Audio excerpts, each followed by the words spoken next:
like to go live. And then, No.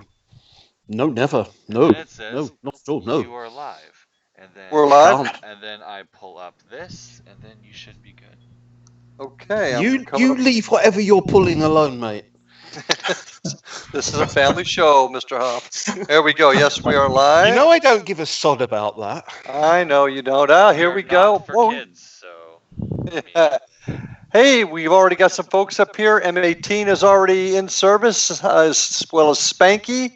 So we've got a couple folks out there listening already, and we're still a minute away. Hey, everybody. M18, Spanky, good to see you guys. Can you hear us okay? Can one of you guys tell us if you hear us okay? everything sounds good, so you guys are good to go. Whoa, we've actually got that live now. Here we go. Whoa. Good luck, you guys. All right, Merci beaucoup, monsieur. let's go ahead and kick this bad boy off. All right, you guys ready? Go for it, man. Okay, you ready? I Mr. was George? born ready. Yeah, born ready. Okay, all right, let's go. On my count, 5, 4, 3, 2, 1, and good evening, everybody, and welcome back to On the Air with Indian River Hauntings. I'm your host, Larry Lawson, with my partner in crime and co-host, coming to you from County Durham, England, where it's midnight, Christopher Huff. Say good evening, Mr. Huff. Good evening, Mr. Huff. There you go. How did I know you were going to do that? And most of you folks are recognizing another face on here that is not Ryan, me, or Chris. And this is our guest tonight, our special guest, Mr. Christopher George, an old friend of mine, another former law enforcement officer. And we're going to be talking about animal spirits and haunted veterinary hospitals. Kind of a new little twist, and I think you're going to have a good time tonight listening to this stuff. Who else we got up here? Dan Squatch is now with us. Tell me all your Bigfoot stories, guest speaker. You've got some, don't you, Chris? Oh, actually, I do. I do Okay. indeed. See, Dan Squatch? That's the one thing. Sounds to me I'm a like we'll have to have him back. We'll have to have him back and do a Scotchy Yeah. one. Yeah. Well, Yeah, we're I'll tell starting. you, it was. Well, I'm in Colorado. I'm actually living in Grand Junction at the moment, but I was born in Leadville, Colorado, which is at an altitude of 10,420 feet. And it's one of the highest incorporated cities in the world. So it's surrounded by large mountain ranges. And when I was about 8 years old, I went camping with my folks. And so we were having a good time, and this is a very desolate area. It sits right next to the highest mountain in Colorado, which is Mount Elbert, and it was called Moonshine Campground, of all things. So this one particular evening, we were there for, I believe, 3 nights, and this one evening, I decided to walk down by the stream to just go throw some rocks in. I was kind of by myself, so I was kind of bored, and I walked down there, and I heard some thumping against a tree, kind of like a stick being knocked up against a tree. And I thought, well, that's kind of weird. So I just thought it was somebody else on the other side of the stream. And I called out. I said, hey, who's over there? Thinking it might have been one of my family members or one of their friends. And I kept hearing this thumping. And finally I said, hey, who is over there? And finally I heard this big, and I thought, what the heck is that? Now, I wasn't afraid. I was just more curious. And even being a kid at 8 years old, you know, you want answers. So I kept watching, and all of a sudden I heard the brushes moving and a little bit closer. And all of us, just through the brush, I saw these bright red eyes looking at me, going, ugh. And I just kind of stood there, just kind of perplexed. And it came out. And here I had to literally go straight up to look. Now, it was still across the stream, but I still had to look at this. And I thought, bear, monkey, human? What the heck? Costume? You know, and I kept talking to this thing. And it just kept going. And I don't know if it thought I was a lost child or if, maybe I was some kind of relative. I'm not sure. It made such an impression on me. But it was like, so finally it just kind of turned and looked at me one more time and then just kind of sauteed back into the brush. So me being this kid, I was all excited, ran back to the campground saying, I saw a monster, I saw a monster. And of course, nobody believed me. Yep, been there, done that, got the T-shirt. Yeah, exactly. So there you go, And Danny then boy. 20, 30 years of abuse for saying what I saw. Yeah, you do. Yeah. You get rid So of it. in the end, you just don't say a word. So it took me years to admit my sighting over in England, where I took some real abuse from Americans. Oh, no, you don't have them over there. No, it's not big enough for them boogers. Well, the thing is, Danny boy. I got a lot of reports when I was in the Park Service Absolutely. of sightings. And, even when you cross across the United States, now there seems to be a lot more in certain locations, of course. You get them down in Texas, you get them down in Florida, as you know, Larry. And, they transverse quite a bit. So it's a lot of people say, well, if there's so many sightings and so much activity, why don't we have proof of them? And I'm of the belief that they're interdimensional. I really, truly believe. Yes, I like this man already. And I have taken so much shit for saying this for the last 3 or 4 years, you would not believe it. Because, no, they're all flesh and blood and blah, blah, blah, blah. No, as soon as you mention something of the outside our Newtonian universe, then you've had it. Oh, no, you must be a weirdo.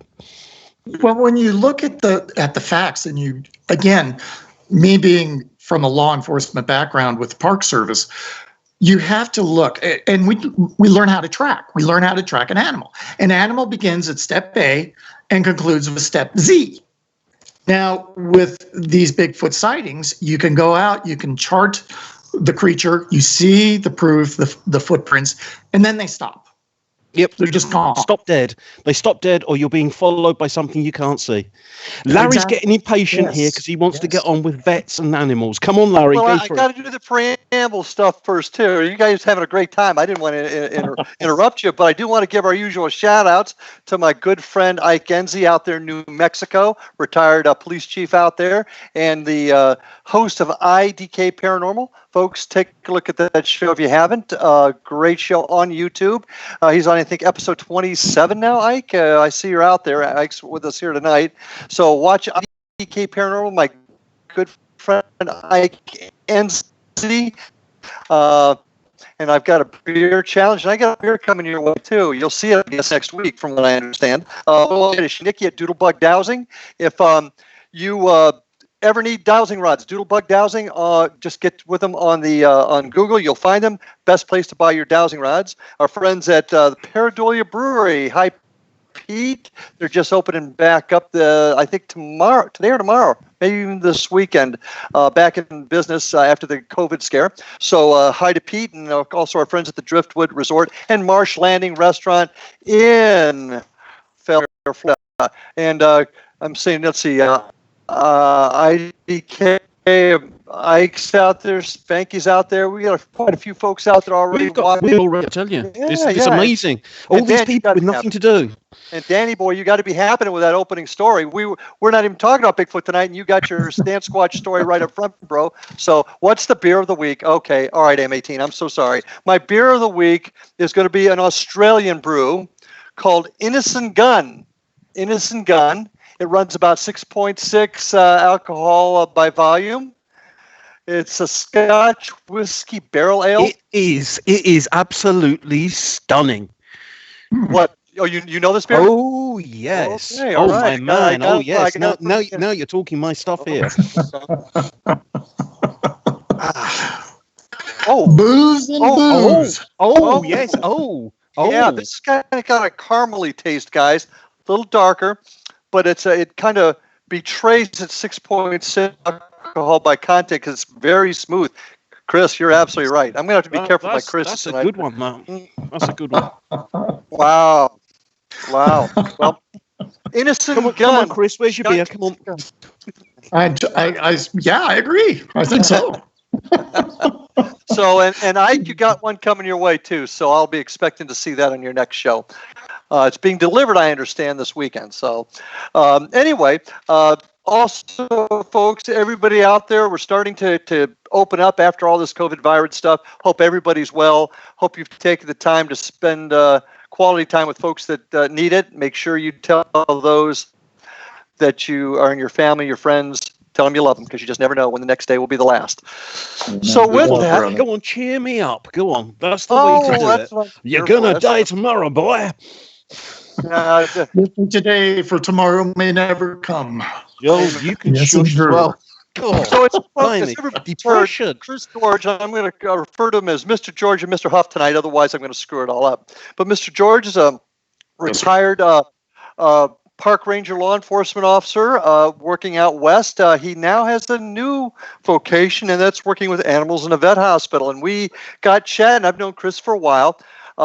Chris's particular interests got him to know a guy named Peter James, one of the original folks that got out there talking about communication with spirits back in the 70s, and got an inn at the Queen Mary luxury liner that's based in Southern California. And most of us that are in the field know how haunted the Queen Mary is, and Chris here had exclusive access to it. So with that, we're talking about ghosts, spirits of animals, veterinary hospitals. I know Chris and I have talked about it a little bit, and Chris has got certainly more stories on that than I do. Tell us a little bit about your background and what you and how you've come in contact with animal spirits, and I want to hear about those animal hospitals.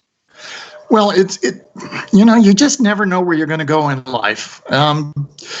Career-wise, like I said, I was very influenced when I was young by a park ranger on a camping trip, and it instilled in me to want to be one. And I followed my dreams. And not only was I a park ranger, I was a chief park ranger when I retired. And I traveled the United States, stationed at different locations throughout the U.S., and it was a wonderful job. I decided to finally leave because I went from the field to the administrative end in an office, and dealing with politics was just not what I wanted to be doing. So I decided to go ahead and retire. And after retiring, I went back out to California, where I sat for a while thinking, okay, what am I going to do? So working with animals in the parks, nurturing back to health any injured animal, I thought, I'll go ahead and try, see what happens. I submitted an application, and sure enough, I got hired. Well, from that point on, it was a good choice, completely different than being a park ranger, of course. But as the old saying goes, a park ranger must wear many hats. And in this case, this is one of them in my life. And the old saying is, you can take a park ranger out of the park, but you can't take the park out of the ranger. Mm-hmm. And so it's a true adage. I'll always be a ranger at heart. But working in an animal hospital has both a very, very positive effect on individuals as well as some negative. And when I refer to the negative, I reflect upon how many times we have to either euthanize a pet, or a pet comes in and dies of causes, benign to a particular situation. My first posting was actually out in Long Beach and out in California there. And this was a brand new hospital. It was a built up hospital out of a mini mall, which was actually, prior to that, a Mexican food restaurant and a nail salon. So they gutted that, and they built the hospital, which was very nice. It was one of the largest hospitals, pet hospitals in LA County. Right off the bat, we started noticing certain things going on, like lights flickering, the alarm going on and off without any kind of access. And we just kind of stoked it up to new building or new equipment and so forth. One day I was sitting up front talking with one of my associates, and we were sitting there and the lights dimmed above us. And then I heard this little kitten just mewing, and I felt it rub up against my leg. And I thought, well, goodness, did one of the cats get out? And I looked down. I didn't see any cat. And I looked under the desk, nothing. And my associate kept looking as well. And we kept hearing this little kitten mewing. Well, we didn't have any cats that day. But the day before, we did have 2 kittens that came in. One survived and one didn't.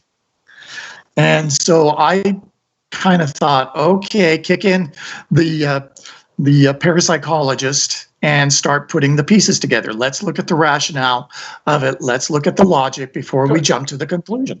Yes, I have to put on hold for a second. We may have a transmission problem. Ryan, we're getting word that the signal is down. Can you tell? Oh, it's good now. All right. It went out for about a minute. It's up now. Okay. Sorry. Do you guys need us? Do you need Mr. George to take this over from the top? I think you probably do. Give us a brief synopsis about what you already covered, because apparently we lost signal. Oh, okay. Well, again, the hospital was in Long Beach, California. Brand new hospital, new equipment. This one particular day, the first encounter, the lights above us started to wink in and wink out, fade in, fade out. I heard a kitten mew right along my leg. I could actually feel this kitten rub up against my leg. And so I and my associate started looking around, trying to find where the kitten was, thinking, okay, a cat had gotten out of a cage or something along those lines. Well, we couldn't find a cat, but we did then realize that we didn't have any cats checked into the hospital that particular day. So I thought to myself, okay, what did we just encounter? So the parapsychologist in me kicked in and we started to investigate. Well, the day before we had 2 little kittens come in, one survived and one didn't. So I started thinking, okay, maybe something just happened. It was drawn to me and it just kind of clicked in. Well, wait a minute. How can this place be haunted? Because it's brand new. And then I started thinking, well, it can't be the land because it's relatively new land. The prior place was nothing but a Mexican fast food place and a nail trimming place for humans, a pedicure place. And I thought, okay, so it has to center around the hospital. So I started taking more and more notice of this. And being the parapsychologist, I thought, okay, let's start documentation. So again, we started noticing things. We started noticing shadows on the TV monitors coming through. And they'd go through a wall and we'd look at the monitor in that particular room where this shadow walked into, and the lights would flicker. So I'm going, okay, now it's time to bring out the equipment. So I brought in equipment, and sure enough, we had readings all over the place. I set up equipment during the night and left it, recording equipment, in the hospital. Nobody was there. And you could distinctly hear barks, and you could distinctly hear cats. So I thought, all right, my conclusion at this was, I'm believing that the animals that are being brought in that are either dying of natural causes or related causes or euthanasias, their spirits are lingering. Now, the big thing that really pushed me over the edge to confirm that something was going on was I opened the hospital one morning, came in, had turned the alarm off, went back into the break room, started walking down to the surgical area, and there was a pillar that was standing right in the middle of the surgical area. And it was maybe a foot in diameter. And so as I walked into the surgical area, I glanced over and I saw whom I thought was Dr. Tolentino. Full form, had a white lab coat on, had his back turned to me, had dark hair, just like Dr. Tolentino, and he was looking at the equipment. And as I passed that pillar, I came around the other side, took a millisecond for me to walk over that. He was gone. Mm-hmm. And then I started putting pieces together, thinking human spirits are coming in and helping the animals cross over. And I believe that this spirit that I saw was probably a deceased veterinarian. And he was there curious about the equipment and so forth, probably from a different time. but he was helping these pets to cross over. And every hospital that I have worked at, pet hospital, there are similar reports of animal spirits. People feeling them, people hearing them, but there's also the human spirit aspect that people have encountered as well. So it really is comforting in a lot of ways, because when I do talk to people that are putting their pets down, I always say, believe me, trust me when I say this, that your pet's spirit will go on, and it does continue.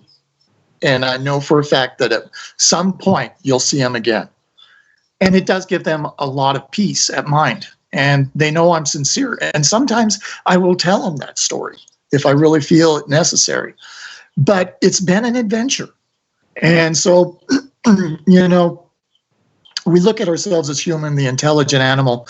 But I believe that every creature that we instill upon love and compassion and so forth still has a spirit. And it continues on. You look at the Native Americans, how they truly believe that with wildlife. And I can see absolutely that in the parks. So, I mean, it really, it's been an interesting ride, because when you think about where you start and where you're at today, there's meaning behind it. There's reasons why I'm no longer a ranger, but now, of all things, in the veterinary field. I never thought I'd be in this field. Or when I was teaching high school for a while, the same thing. Why am I here? What am I doing? And again, I would have encounters everywhere I go. I've always had some kind of an encounter with spirit activity. And also, you're a magnet, man. Cryptids. I really truly believe I am. Oh, and you can't help it, I'm afraid. It's if you've got that psychic mediumistic element to you, it won't leave you alone. It will not. It's going to demand your attention. It's as simple as that. And that's why everyone says, oh, I wish I had your gift. And I'll reply, it's a bloody curse. Because it won't leave you alone. It is. There was a funny thing that happened a couple of weeks ago, and it still startled me a little bit. I was in bed, and I was turning over in the bed, and I just opened my eyes.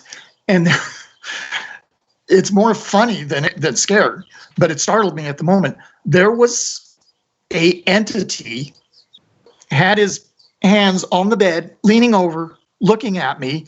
And when I saw him, I jumped back in the bed. It jumped back as if I startled it, and it disappeared. It was like, and I sat back and I just laughed, and I went right back to sleeping again. It was like, okay, whatever's going on is going on. I got to ask Chris Huff something. Chris Huff, what is your view on this mixture of animal and human spirits? I like Chris George's. I got to do it this way, guys. Sorry. I like Chris George's description of humans possibly helping animal spirits cross over, but could it also go the opposite way? What is your thought on all that, Mr. Huff? Well, the opposite way, that they're causing harm. You lost me on that. Well, it could go the opposite way, that you think spirits are coming in to cause harm. Oh, no. What I meant was that animals could be helping humans cross over as well as humans helping animals cross over. That's what I meant. I dare say it could. It could. If you had someone who was particularly attached to a dog or a cat or something, then maybe a cat would come through and take them on. But I've never seen it. That's all I'll say. I've never seen it. I mean, I've seen animal spirits. I've actually got a room full of dogs and one cat which walks through periodically, and I've no idea where that comes from. So, but I'm allergic to all animals. Would you believe this? Absolutely, violently allergic to them. Dogs follow me home. Spirit dogs follow me home, and they just take up residence here. So they're I'm quite happy with it. So. But well, I think the animal is just like you're saying. Pets will follow you. It takes a special person to to be involved with a pet or an animal. You have to be very trusting. They feel that energy, that connection, that empathy, and I believe that psychic connection as well. And I believe even in spirit, they do the same. They see you, they see that energy, loving and compassion, and they'll follow you. Just like in your case, you may not have had those pets, but they just come home with me. Yeah. I mean, I talk to them. You know, this is the thing when I'm out. I talk to them. Larry will tell you I've got many encounters that I've had with dogs on old RAF airfields of the Second World War. Lots and lots of dogs, and they always come up, and I've got them barking on tape for me. I'll just mention this because it sort of popped in my head. The most bizarre. I've got two bizarre animal encounters. The first was Charlton House, which was built at the time of Henry VIII in London. It's a big mansion for his son who didn't survive. Anyway, we were doing an investigation there with a well-known paranormal group. And halfway through this thing, we were sitting in the dark, which I never do on my own. I never do all darkness investigations. It's pointless. I just saw go past my leg this thing which I thought was all arms and all legs and all bouncing up and down about 6 or 8 inches off the ground. In white, just went straight past me, blah, blah, blah, blah, blah, blah, blah, about 4 steps and vanished. And I was thinking, what the damn hell have I just seen? Because I couldn't think. I was thinking, is it a monkey? Was it some sort of odd dog? Is it just some sort of spirit? And later on, I sort of actually saw a video of an English lop, a rabbit. Lop-eared, okay. And it was absolutely identical motion. I found out later that the owner of this place, at one point in history, kept rabbits. Oh, okay. So it tied in eventually. I couldn't make head nor tail of it. I just didn't know what on earth I was seeing because it's just blah, blah, blah, blah, blah, blah, blah, across the floor. And I was, whoa. Anyway, that's one odd one. I raised lop ears as a kid. So they do those crazy movements. The other oddity was in Pluckley Church. I don't know if you've heard of Pluckley. It's a very haunted place over here. Probably not. No. I'm wasted on this show. We were in the church and we just had an encounter with a woman spirit who walked in, and we heard the footsteps going down the aisle, and whoa, that was a good one. And then as we were about to leave, there was this fluttering going on above us. And you know the sound of a pigeon in a building? Yeah. That flap, flap, flap, flap, flap, flap. And we followed the sound go across the church until it got to a window, and it sounded like it was flapping against the window. And we were watching. There was absolutely nothing there. Unfortunately, it didn't record, but never mind. But yeah, odd, really odd. So, you know, the list of things that I've seen in spirit. I know I'm boring you to tears here. I'm sorry. No. So, absolutely not. Dogs, wake me up. Rabbits, horses, rats, guinea pigs, mice, hamsters. I see quite a lot of hamsters actually. You know, interesting. That's interesting. It's not just cats and dogs. It's everything. Wow. I'm fervently a believer that everything that is sentient has a spirit. Everything. And well, let me take a quick second here, guys. I want to say hi to Chris Costa. He joined us. But M18 talks about there's a ghost of a German Shepherd guard dog which haunts the German Africa Corps tomb in North Africa. Yes, that's right. Seen by tourists. They say they saw a white mist come out of a tomb and form into a dog. And I'm going to take a quick second just to tell you guys my most significant story involving our dog Kramer. Ryan, you remember Kramer? I know Ryan's still out there listening. Kramer was just a wonderful animal, and he passed away suddenly. And we used to hear him walk with his nails. You could hear his nails across the floor, this tile floor. And I firmly believe that the dog that we got, because Ryan really took it hard and he needed another dog, he wanted another dog, we ended up getting Bobby. And I believe Bobby was sent here by Kramer, simply because after Bobby showed up, who looks like Kramer, the footsteps stopped. I think that Kramer brought him. That's just my little. How long? Okay, how long was there between the one dying and the other A year. one About being a year. born. How old was? Oh well, but we got Bobby was a rescue out of Dead Dog Beach in Puerto Rico. It was a beach where they just abandoned animals, and this merchant seaman had rescued. This merchant seaman had rescued him, brought him back to the States, and my secretary at the time, who was in the world of animal rescue, connected me with this sailor who made arrangements and brought Bobby home, and it was just one of those dad moments that I think about today when I told Ryan we could keep him. But once Bobby showed up, we didn't hear from Kramer again. Mm-hmm. And you've never heard from him since? Nope. Oh. Nope. You know, it's funny. I was on a case not too long ago, maybe 2 years ago, where they were having an issue where they knew their deceased dog, had come back. They had some evidence, even some video evidence of it. But the funny thing about it was that prior to this, now the dog had been dead, a year and a half, almost 2 years. And now it had showed up. But the kicker in it was the fact that they had been plagued by a negative human spirit. Yeah. And they were having all sorts of trouble. And once the dog came into the picture, that spirit moved on. And then very shortly after, the dog left as well. Right. So it came back to run off this negative entity. Yeah. And wow. I've got one which I can what's the word I'm after, associate with that, which was RAF Tholthorpe, which is York, Canadian base during the war. And I was getting the impression down one end of this hut of something, as you say, very negative, very dark. I didn't like what I was seeing, but then me being me, it's a case of, right, I'm going to go down there and see who it is, and if need be, I'll move them on. And then suddenly in front of me, there was a Belgian Shepherd dog. You know, the shaggy German Shepherds, Belgian, just black.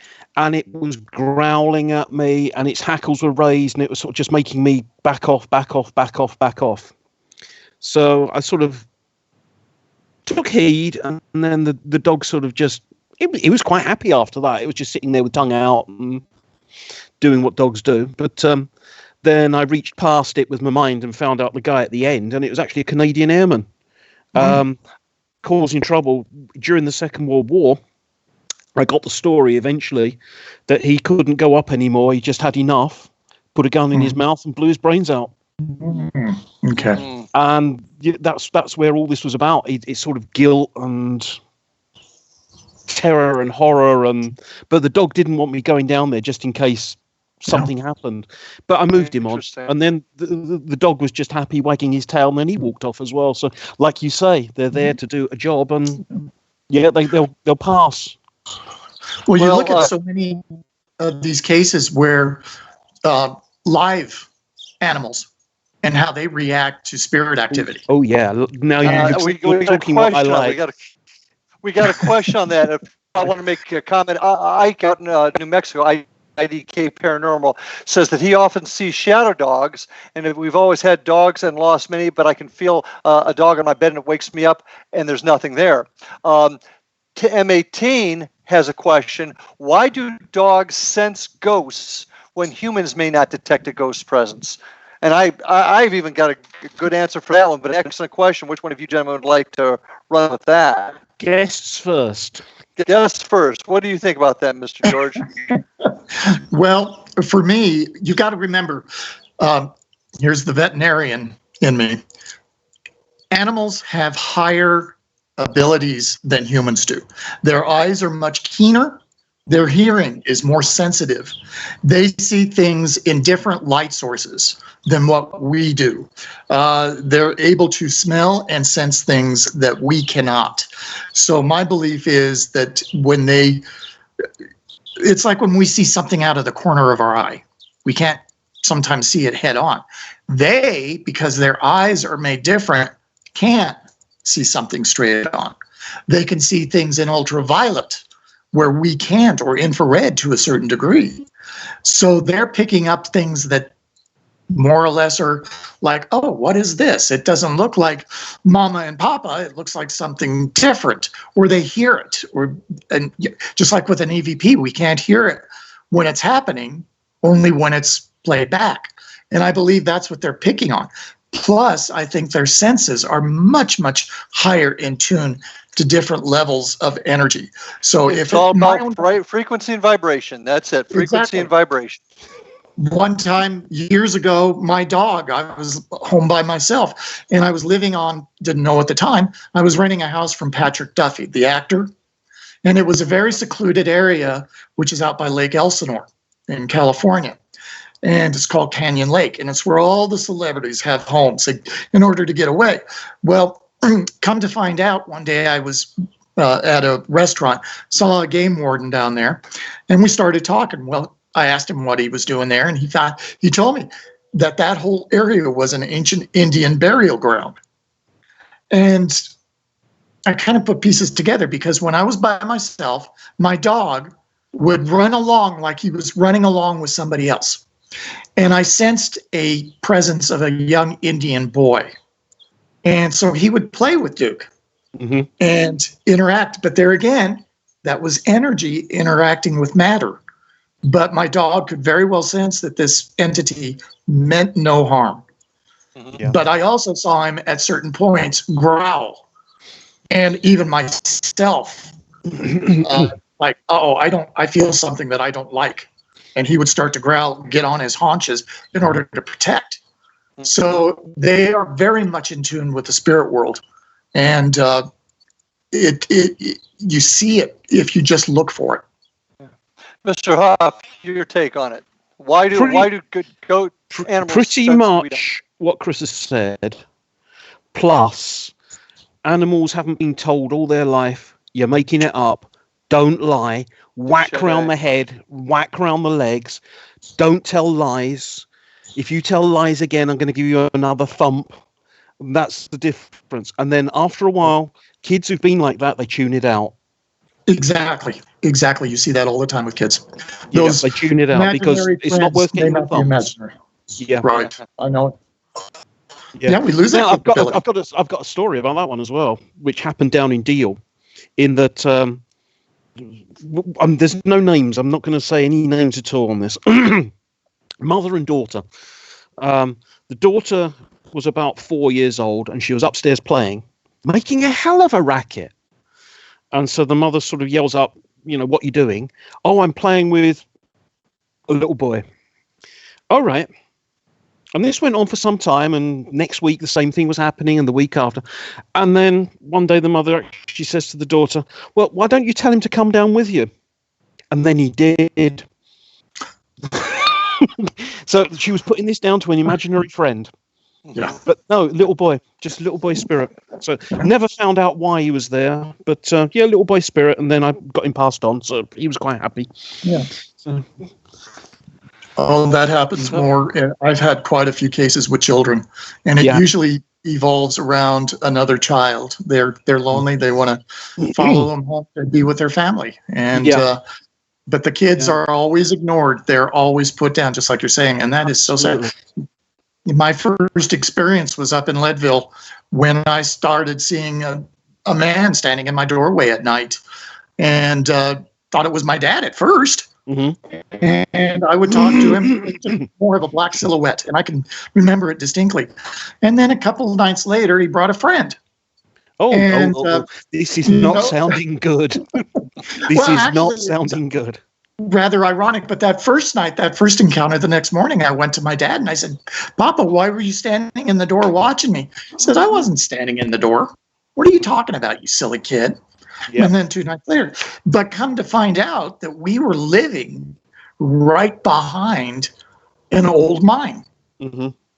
And so that old mine probably had individuals that had died in it. Yep. And these spirits could have been parents. I never felt anything negative when I was a child per se. There was maybe a couple times that I remember that scared the bejeebies out of me, and I didn't understand it.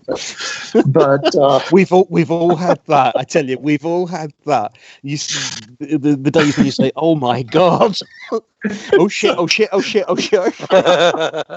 Yeah. Well, it's like when you go out on an investigation and you don't get anything, and then you come back and review the evidence, and you go, "Holy crap! That was standing next to me. What the hell?" And it kind of makes that, pardon the pun, the hair stand up on your head. Oh, yeah. In my case, That's gonna be tough for you, Chris. By the way, you might want to check out Ike Enzi's IDK Paranormal. He's done a lot of work out in the fields in New Mexico, a lot of different mines too. So you might want to check out IDK Paranormal. That's pretty good show. By the way, hi Christine and Deb, if you're listening with Ike tonight. So why do animals come back? Is it just to pass?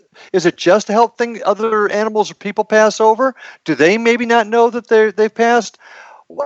And how do they differ from human spirits, or do they differ at all? Well, I think when an animal passes, it's not aware that it's dead. I really believe that. My own dog that I had, when I had to put him down, I would feel him come in at night. And one of his favorite tricks was he'd always bump the side of my bed before he laid down. And this would continued for about a week. And it was a pretty tough time for me because my dad had just passed away a week prior. So I was kind of in heavy mourning and very, very deep depression. And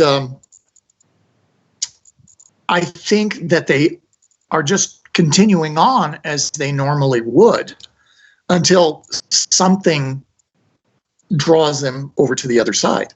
And I think that's where this connection comes in with these spirits, either they be human or something higher, that help them cross the proverbial rainbow bridge, because it does seem to stop after a while. So if it was your pet, it would have a tendency of wanting to stay for much longer. Or in the case, they could feel the impressions of your psyche as well as your energy in order to come back, just like human spirits do. They cross back and forth to the beyond. So I think that happens more than what we know. Well, I firmly believe that Kramer stayed here to take care of Ryan until he delivered Bobby to us. I absolutely, without question, believe that. That's just the kind of dog he was. And the story gets actually pretty heart-wrenching, but we won't go into it tonight as when he passed. But I firmly believe that. So I get it. Mr. Huff, your thoughts? Often we won't let go. Yes. And that we won't let go and they won't go because we need them. Mm-hmm. And that's the I will another experience of mine was at another airfield, this one in Lincolnshire, where I clearly saw the German Shepherd, and it was walking at that measured pace as though it was walking by the side of a handler. And it just walked down the airfield to within 15 feet of us. And I'm talking a spirit dog, not a physical dog. Right. To 15, maybe 20 feet away from us. And it sat down. And it was either looking at us, and then periodically it was looking up to its right. And looking at us and looking up to its right. Now, I could not see the handler. I could not see him at all. But the way this dog was behaving, it was under, it's a typical guard dog, and it was saying, "What do you want me to do?" That was a really interesting experience. I can't remember if I got him barking as well. I might not have done with that one. I think he was sort of no, you're not allowed to bark type.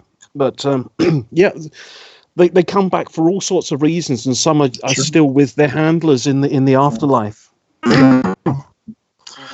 I strongly believe that. I believe that all of our pets are going to be there on the other side when we go. Well, mine are still with me. Periodically, something will happen, and you just know. Oh, that was my dog Toby, or that was my dog Lucy, and you just know, or a sound, or you just know. Okay. I've got another interesting one of a house in Walsingham, which is nearby, which is where they used to have concrete steps going down into a cellar area.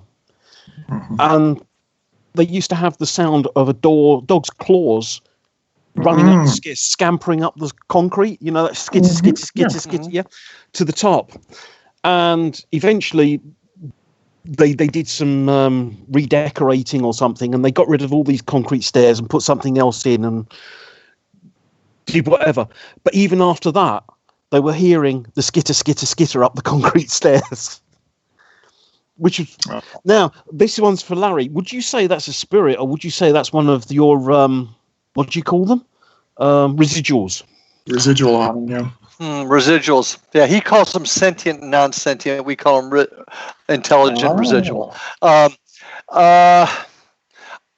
it happens exactly in the same spot, the same way, even if it's not the exact same time, I would be more inclined to say it was a residual haunt. Yeah, I've always thought this, because it did this even after the stairs were gone, and it never did anything apart from the sound going up the stairs. It nothing. But I just thought I'd mention it because I've got so many encounters that I've either had personal experience with, or the bloke down the pub, hears me talking to someone else about things, and then they come and sit in an earwig for 10, 15 minutes, and then they come and, they're bursting to tell you about the experience they've had wherever, with whatever, at whenever, and in the end, you get there, someone else will come and sit down and earwig on your conversation, and then they'll start telling you about it. And, welcome to my life. I can't escape it. Yeah. I've got a question for both of you. In your opinions on this one, there are many folks that are mediums or have the gift that talk about spirits evolving. In other words, they may start off, and this is kind of almost a Mideastern Hinduish type of belief, but spirits evolve. They start off as an animal and evolve. Do you feel that's the case with these animals, or do you think that once you're a dog, you're always a dog? I think for me, it's a dang good question.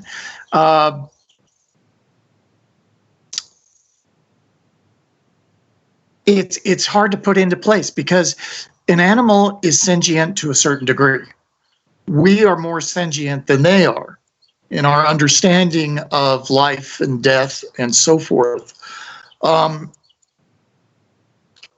believe that their spirits do continue, but if we go on back to the other side, then do we become like an angel, or do we become like an archangel or something along those processes? Now, infinity and everlasting life, which is what is believed in so many religions, would get pretty boring if we didn't do something on the other side. If we had just everything positive, then it eventually would just kind of like, oh crap, we're going to do this again. And I believe we're there to learn. I believe we come here to learn. Now, an animal, a pet, I think they're a special type of spirit. I believe that they may continue to be associated with us. Maybe a pet who has died will come back if you believe in reincarnation in order to continue its purpose. A child once asked me, and this was a very, very deep question for me. Her little goldfish died. Did my little goldfish go to heaven? Was the question. Now you got to think, does a goldfish have a spirit? A soul. Yep, yeah, exactly. It does. And yes, and I'm a strong believer that every creature has a soul. But what makes it special is the interaction of our souls with their souls. A goldfish is no longer just a fish when it becomes a pet. It becomes something special. It's given love. And often that goldfish will respond to that love. Oh, so you come and see my two. Yeah. But I think that it's that interaction that makes it a connection. So on the other side, it's hard to say. I can't say definitively that, yes, they evolve into a different form or they come back in a different form. That, I guess, we'll have to wait and see. Mr. Huff, if you have a thought on that? Above my pay grade. All right. It's way above my pay grade. I'm only allowed to see a certain amount, and above that, I'm not allowed to see. All right. Well, I've got a couple of questions here. Spanky Maxwell asks, do animals that are put down at facilities, Chris, George, this is a good one for you.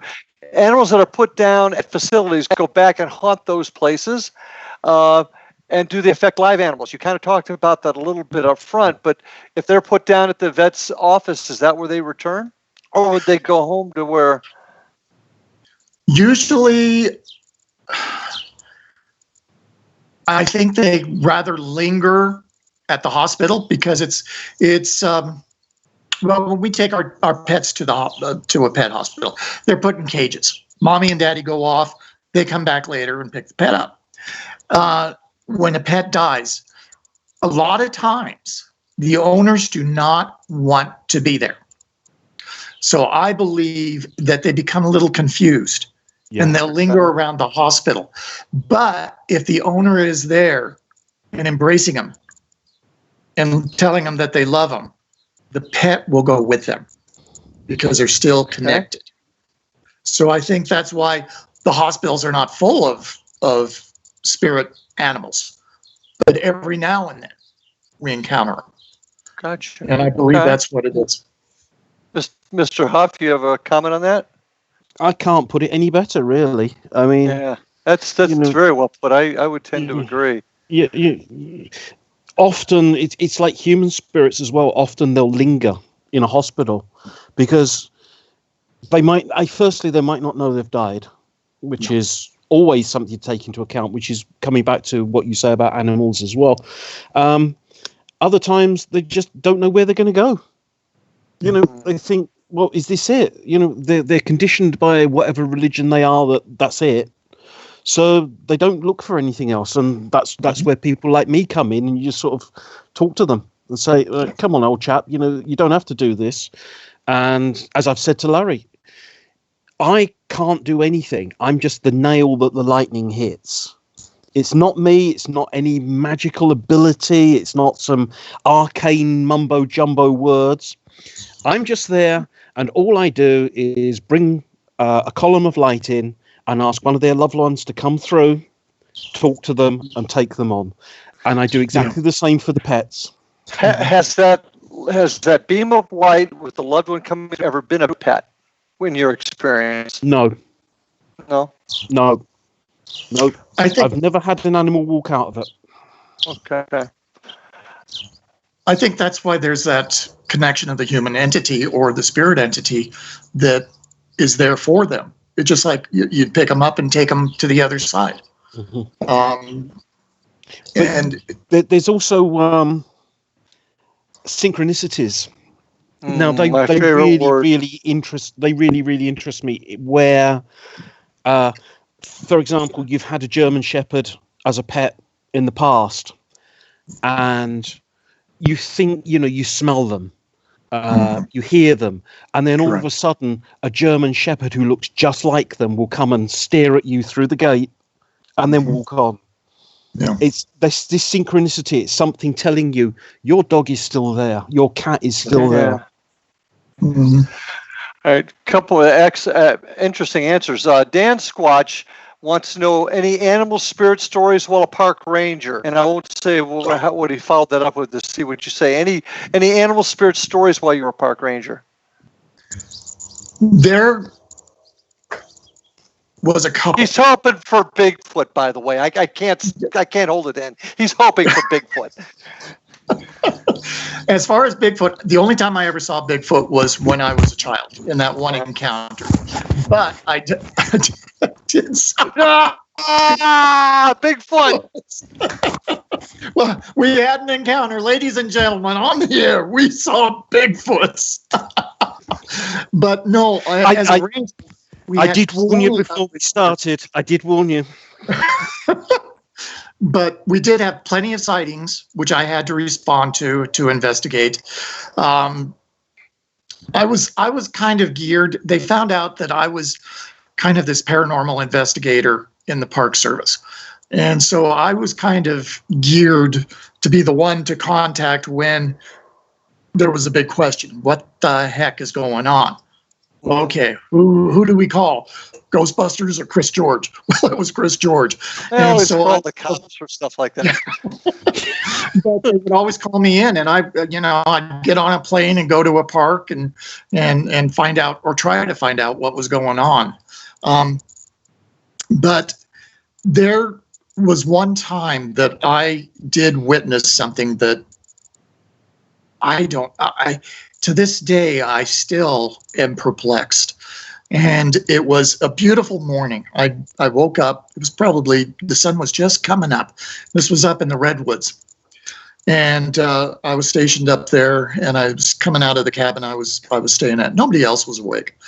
And of course, there was a slight mist that was hanging. And of course, the rays of the sun were coming down. And I mean, you could hear the trees, and you could hear the wind, and everything was just in perfect unison. And all of a sudden, I saw a shape come walking through the mist, and it was this buck, this white buck deer. Mm-hmm. Huge, absolutely huge. But it had blue eyes. Mm-hmm. Now, being a ranger, you understand biology, you understand what kind of animals are living in your park. And I just was frozen. And I watched this beautiful animal. And again, this overwhelming feeling of euphoria. Mm-hmm. And it walked maybe 20 feet from me. And it stopped. It looked at me. And just continued to look at me and just kept walking. And as it walked, it melded into the fog. Now, a lot of people say, well, it just kept walking and the fog covered it and you didn't see it. No, it literally became part of the fog. But the thing that was so, people talk about spiritual encounters. Mm-hmm. That, to me, was a spiritual encounter. Mm-hmm.